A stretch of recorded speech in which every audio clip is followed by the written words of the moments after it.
The question is, we have to solve the equation which is minus x square plus x minus 2 is equal to 0. So let's see how we are going to solve the given problem. तो चलिए शुरू करते हैं. तो first of all तो मैं एक बार question के डाटा को नोट कर लेता हूं. तो आप देख सकते हैं कि आपके पास इक्वेशन है minus x square plus x minus two and that is equal to 0. अगले स्टेप में आप चाहें तो गिवन इक्वेशन में माइनस से मल्टीप्लाई करके रखें और जैसे आप इसे माइनस से मल्टीप्लाई करेंगे तो ये इक्वेशन बनेगी x square minus x plus two and that is equal to 0. तो अभी अपन बात करते हैं कि अगर आपके पास इस फॉर्मेट की कोई क्वाड्रेटिक इक्वेशन है और अगर आप गिवन इक्वेशन से इसका सॉल्यूशन निकालने जा रहे हैं तो आपको इसके लिए करना क्या होगा. ठीक है. तो कॉन्सेप्ट यहाँ पे ये है कि इनकेस अगर आपके पास एक क्वाड्रेटिक इक्वेशन है a x square plus b x plus c is equal to 0. In case अगर आपके पास ये इक्वेशन है तो इसका सॉल्यूशन होता है x is your minus b plus minus square root of b square minus 4ac divided by 2 into a के. अब देखिए अगर आप आपकी गिवन इक्वेशन को इस फॉर्मेट से कंपेयर करें तो आप चेक कर सकते हैं कि ए की वैल्यू आपको 1 मिल रही है which is the coefficient of x square. B पे अगर मैं कमेंट करूं तो बी की वैल्यू आपके पास माइनस 1 के इक्वल है और सी पे अगर कमेंट करें तो सी की वैल्यू आपके पास 2 के इक्वल है.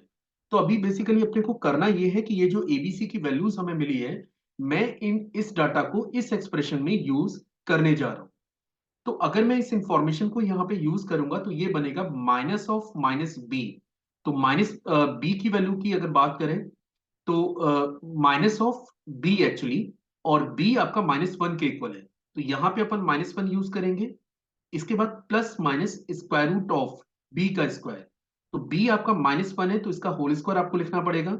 इसके बाद माइनस के 4 ए की वैल्यू आपके पास 1 के इक्वल है और सी की वैल्यू आपके पास 2 के इक्वल है. और इस पूरे डाटा को आपको डिवाइड करना है 2 इंटू ए से और ए आप चेक कर सकते हैं वो तो आपका 1 के इक्वल ही है. अगले स्टेप में आप इसे लिख पाएंगे 1 क्योंकि माइनस माइनस ये प्लस 1 बनेगा. प्लस माइनस स्क्वायर रूट को अगर आप चेक करें तो ये क्वांटिटी आपकी 1 है और इसको आप लिख सकते हैं माइनस 8 एंड डिवाइडेड बाई 2. अब देखिए इनकेस अगर आप आगे मूव करना चाह रहे हैं तो यहाँ पे एक छोटा सा प्रॉब्लम आ चुका है कि आपके पास स्क्वायर रूट के अंदर एक नेगेटिव क्वांटिटी जनरेट हुई है which is root of minus 7. तो सबसे पहले मैं आपको बताता हूं कि इस टाइप के डाटा को हैंडल कैसे करते हैं. इसके लिए आपको एक कॉन्सेप्ट क्लियर होना चाहिए कि हमारे पास एक इमेजिनरी क्वांटिटी होती है जिसका सिंबल है आयोटा और जिसकी वैल्यू होती है रूट ऑफ माइनस 1 के बराबर. अगर मैं डेफिनेशन की बात करूं तो डेफिनेशन ये है कि इस नंबर का जो स्क्वायर है वो माइनस 1 के बराबर होता है. अब ये जो रूट ऑफ माइनस 7 है सबसे पहले तो आप इसको दो पार्ट में स्प्लिट करिए. पहला नंबर रूट ऑफ माइनस 1 और अगला पार्ट आप लिख सकते हैं रूट ऑफ 7. और ये जो रूट ऑफ माइनस 1 है आप इसे रिप्लेस कर सकते हैं आयोटा से. तो बेसिकली ये बन जाता है आयोटा रूट 7 के. और इनकेस अगर ये क्वांटिटी मैं यहां पे यूज करूं तो ये एक्सप्रेशन बनेगा x is your 1 plus minus और ये रूट ऑफ माइनस 7 को हम लोग लिख सकते हैं आयोटा रूट 7 और डिवाइडेड बाई 2 के. अब आप यहाँ पे देख सकते हैं कि x की दो वैल्यूज आपको मिल रही हैं. एक वैल्यू आपके पास है 1 plus iota root 7 divided by 2 और सेकेंड वैल्यू हमारे पास है that is 1 minus iota root 7 and divided by 2 के.